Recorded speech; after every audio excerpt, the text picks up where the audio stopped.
Well, hi, everyone. I'm Daniel Williams, Senior Editor at MGMA and host of the MGMA Podcast Network. We're back with another MGMA Insights Podcast, and we're back again to bring you one of our keynote main stage speakers for the MGMA Operations Conference. I know y'all have heard me say this before, but it is going to be in Vegas. So it's not too late to sign up. It's going to be March 2nd through the 4th in Las Vegas. And one of our keynote speakers is here in studio. Well, he's in the Austin studio today, and that is Tim Hines. And Tim is going to be speaking Sunday, March 2nd. He's going to speak on the session, The Starter State of Mind, How an Entrepreneurial Mindset Will Supercharge Your Operations. Tim, welcome to the show. Hey, super excited to be here. Thanks for having me call in from Austin. I'm excited to be there in Vegas just a few short weeks. It's going to be a great show. Yeah, you and I were talking a little bit offline, and you said you might get into some trouble in Vegas. You might just be there to speak and mingle with the MGMA folks. But Yeah, well, I'm going to be getting in the night before, so there's some time maybe to get in trouble, but then there's enough time before my session, which is in the afternoon, to recover, right, and get that back is on track. true. That's the important part. That is true. Now, you told me offline you're a veteran, so you go to Vegas about 2 to 3 times a year. So hmm you've probably seen Vegas then, right? So Yeah, but it's changing literally every time I go. There's a new tower here. There's a new exposition there. The last time the Sphere had just opened when I was there, and then they have right. the races. There's always different crazy things going on. So I feel like there's always something fun to stumble into in your free time while you're there, which makes it a lot of fun. Have you been to a sporting event there, seen the Raiders or any of the other things that go on there yet, or been to the Sphere either? I haven't been to the Sphere yet, so that's on my list. I'll see. Maybe there's a show when I get in and go check Yeah. it out. But I haven't. The only sporting event I can say that I've been to in Vegas was a Cubs spring training game. So I'm actually from Chicago originally, Right. and they did. I don't know if they still do this, but it was a few years ago. They decided to do one of the spring training games, which they normally do in Phoenix. They did one in Vegas, and so we went to Vegas and caught one of the games there at the Vegas park, which is just on the north end of downtown. So I did go to that, but I still got to get to a Raiders game. Actually, my Chicago Bears, I believe, are going to be playing there this There you season. So go. fingers crossed, maybe I'll make it happen. There you go. And hope springs eternal, both for your Bears and for your Cubs. Oh, So baseball season yeah. is lining up. So what's the outlook for the Cubs this year? Well, I can tell you they're going to continue to be the best team in Chicago. I don't know if that's saying much. It's a tough go the last few years of being a Chicago sports fan. But the Cubs were the only Chicago team out of every major sports team in Chicago to have a winning record last season. So I hope at least they'll continue Wow. that. We'll see what happens. That is incredible. All right. Well, you do have a good quarterback. He Incredibly just terrible. needs to get coaching and get hmm everything lined up for him, and he'll be fine. So Yeah, I didn't realize that this was a sports podcast. I'm really excited about I this know now. we wanted to get revved up here. So help us understand then, what is a starter state of mind? What does that phrase even mean? Great question. So it is it is a state of mind that I have found myself to be in throughout my career. And if I if I can start with maybe a story of how I got bit by this entrepreneurial bug when I was Okay. really young. My dad has been a serial entrepreneur his entire life, and as a kid growing up with that, watching my dad start different companies, shut different ones down, and but always trying to come up with a new solution and hustling and just grinding and making stuff happen while providing for his family, and then also trying to build something great because he's just like virtually unemployable. Yeah. So that bug kind of bit me, and I always had this starter mindset or this view of the way I wanted to take on business. I always enjoyed building things from the ground up and rallying people around my cause and saying like, hey, look at this really cool thing that I put together that I started that is kind of maybe changing the world in whatever small way that might be. Now, starting a company isn't necessary for everyone. Right. And it wasn't for me for a long time either. But what I learned to do was to take this starter mindset and apply it to my job working for another company. Okay. So really what it was is framing my thinking around focusing my slice of the business, no matter how big or small it is, as if it was my very own company. So Hmm. really entrepreneurship, right? Yeah. Taking on new initiatives, trying to do more with less, building resiliency within my career. And by the way, my career has been a marketer by trade for over Okay. 20 years. And I also picked tech as my primary place that I operated in, which was probably not the best because I've actually been laid off 6 times in my career, Wow. which I talk about in my book. Okay. And that helped me kind of build that resiliency and learn how to just start things over and over and over again. So what I did is I kind of built a career of what I call mastering the start, which is starting something Okay. and being okay with not necessarily finishing it, or maybe not necessarily seeing it become to its full potential, but being okay with starting something. I realized that I love the start. The start is what drives me. It's a lot of fun, and that's okay to do that too. And so these skills that I picked up along the way are things that I like to share with other people that they can do even within whatever role that they have in their organization, whether they are have the autonomy that they wish they had, or whether they're lifers at a corporation or any size company, that they can actually take this crazy starter, this almost Silicon Valley type of Right. startup-y mindset, and Right. it's not just for those guys, right? It's for everybody, and that's what I try to share. Yeah, it's so interesting you bring up Silicon Valley because people who have read like business success books, business success stories, we think of Bill Gates or Steve Jobs or Of Woz, course. in their garages, tinkering and putting things together and that kind of Hmm. entrepreneurial spirit, or other people who start other kinds of businesses either in their garage or in some other, format. And our audience that's listening today, the audience that's going to listen to you in Vegas, they're in a medical practice. They might be in a Hmm. hospital. They might be in a smaller medical practice. They're in that kind of environment. So, and I know you've already talked to Craig Weberg and other people on the MGMA team. They've probably Sure. prepped you on who our audience is, but how do you connect with them? How do you get them thinking entrepreneurially? Yeah, well, really, it's more about being an agent of change. Okay. What do entrepreneurs do? Yes, sure, or entrepreneurs too. They build something new, they take on a new initiative, they're pioneers, they push the envelope, but really they develop a solution to something, to a Okay. problem that exists in a workflow, in an industry, within a company. They're problem focused, right? You see a Okay. problem, you develop a solution to that problem, you are now an agent of change. Okay. And so what I try to share, even with these folks here that are going to be attending the conference coming up, whether they're working for a small practice or a large mega hospital, anywhere in between, there are problems that need to be solved that some people just won't tackle because they sit there and think, oh, it'd be really nice if it happened. Someone should take care of that. And my encouragement is that someone is you. You can be this change agent. Even if the problem isn't solved overnight, you can at least start it and get the Mhm. ball rolling. So it doesn't matter what size business you work for or what size the problem is. It's just taking that initial step to be that change agent, which I Mhm. believe is something that is an entrepreneurial superpower. We can all possess that. Okay.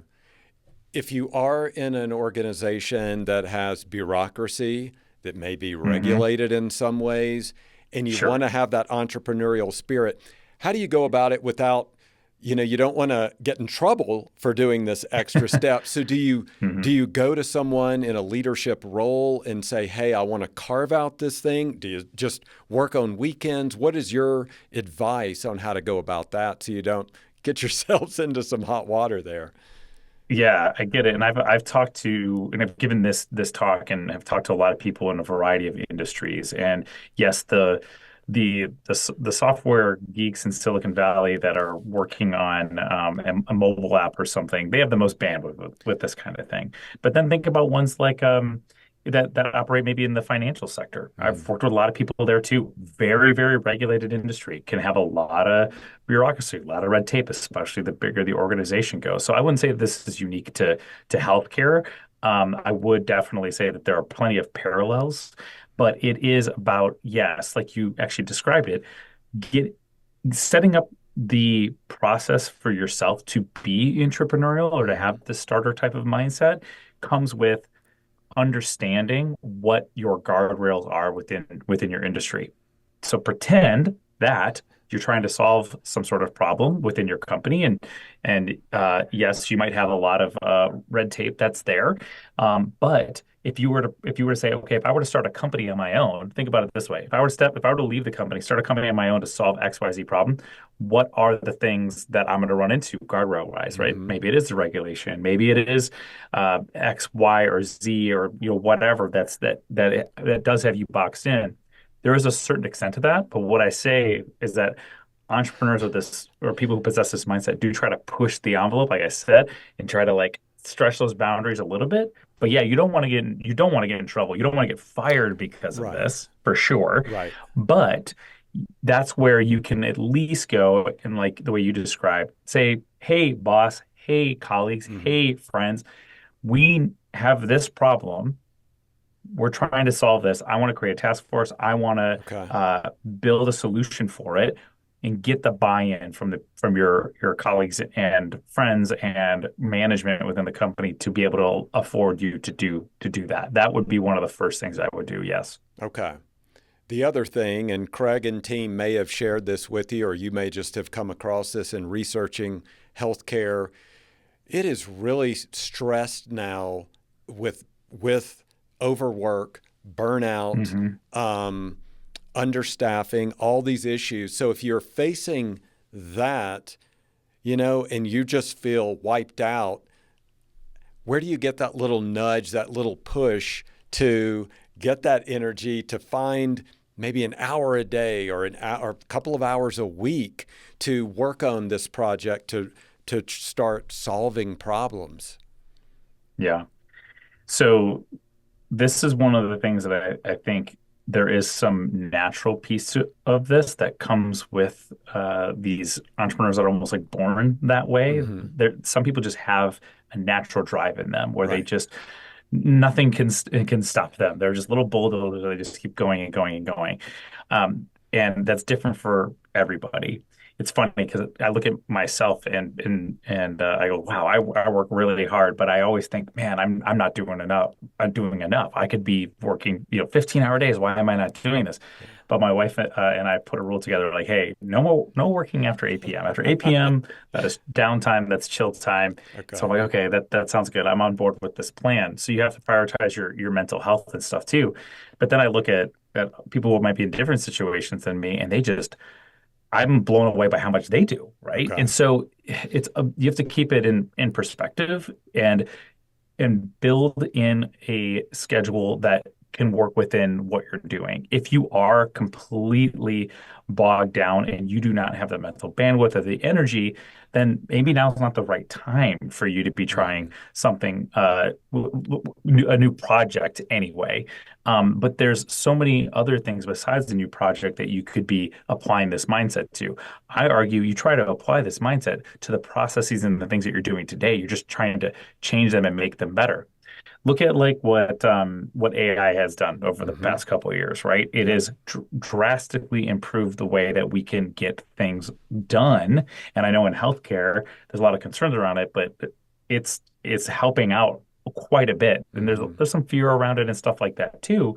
But an example of a starter mindset would be to be open-minded to a technology like that to help solve problems so that way you can focus on delivering a great patient care, great patient experience, because that's what ultimately the people in operations do. You might be thinking, "Hey, I'm in operations and I have to focus on everything that's in my specific wheelhouse, whether that's like the people, the process, these technology, back office, all of these things. That's where my game stops." Well, it isn't. You do that, so then the front office people, the patient care people, don't have to do what you do, and Right. they can focus on delivering a great patient experience. So you're part of that chain too. So then if you break that down and look, okay, well, maybe I could use some sort of AI tool to speed up this one process, Hmm. to help me create this spreadsheet or develop this handbook I need to roll out to my employees. And it saved me 20 hours a week. Okay, cool. But that open-mindedness, like I was saying, Right. is part of this starter framework that I think is key to taking it on. So it's not just building a new project. It is maybe refining something you're already doing. Right. Now, you mentioned your dad was a serial entrepreneur. You said, I guess you've got that in your DNA too. Yeah. I'm sure you run across people, though, that are like, just as a term, a company person. They like Hmm. those guardrails, they like that. Yeah. But if you want to challenge them to become more um, entrepreneurial within their own space, what's that term you keep saying? Intrapreneurial? I want to make Entrepreneur. Yeah. Yeah. intrapreneurial. So, say they stay in the organization, but then they get that Mhm. creative mindset. How do you bring that spark to them? How do you bring that to someone where it doesn't feel natural to be that way? Yeah. And honestly, to a lot of people, it doesn't, which is what's created the opportunity for me to be able to share ideas like Hmm. this with folks. And the the spark really comes down to what is your motivation? Okay. And is your motivation to be, like you said, a company person, you're fine with where you're at, and you're fine with this check, you're fine with the clocking in at this exact time, and you're fine with things the way they are. And people might be like, yeah, sure I am. And then I go, well, are you? Are you really? Yeah. Because why do you complain about this process? Why do you Right. complain about this person? Why do you wish that things could be better in this way or that way? There are things. And so you'll never grow unless you at least adopt a fragment of this and get a Hmm. little fire inside of you. Again, I'm not saying you're going out and writing a manifesto and completely flipping the company on its head and changing Right. everything in there. No, no, no, no. Even if you're just focusing on the little bit that's within your scope of duty to improve your process, we all want a little more time, Yeah. right? Oh, yeah. We all want to be a little better at what we do. We all want that raise or our corner office or what are those things that motivate you? You won't be able to get there without leveling up and challenging yourself. And that's kind of what this starter state of mind does. Okay.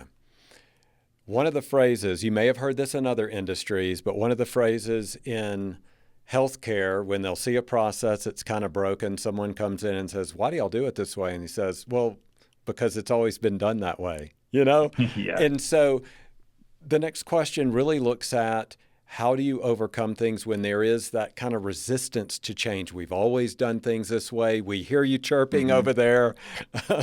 um, so, but we're just not willing to take that risk. So, how do you overcome that to get wins and get your company to buy in with you to make some change? Yeah. And I will say that change resistance is just human at its core, Yeah, right? This is yeah, just we get comfortable, we get okay, and we're like, I like this. yeah, Who changed this? There was a book a long time ago that I read. It was called "Who Moved My Cheese." yeah, I don't know if yeah. anybody has ever read. Yeah, Yes. if you're familiar with that book. This is about that. It's about being a team player and understanding that things move, things change. The world doesn't stay the same. And so we have to be able to rise above that or step outside of it Hmm. and see within the organization where the opportunity is. Now, what I would do is I would challenge managers, I would challenge owners, I would challenge anyone who is even above the least senior person in an organization to be those conduits of change within the company culture. Because a lot of that's going to come from the top down or the middle down or the middle out kind of a thing. Okay. But it can also come from the bottom up too, where you're looking for someone who might have this, entrepreneurial drive within them to make change within the organization. Organizations that don't change don't grow. Okay. And what do we care about? We care about growth, right? We want to continue to help people, which is why healthcare exists, why you Yeah. guys do what you Yep. do.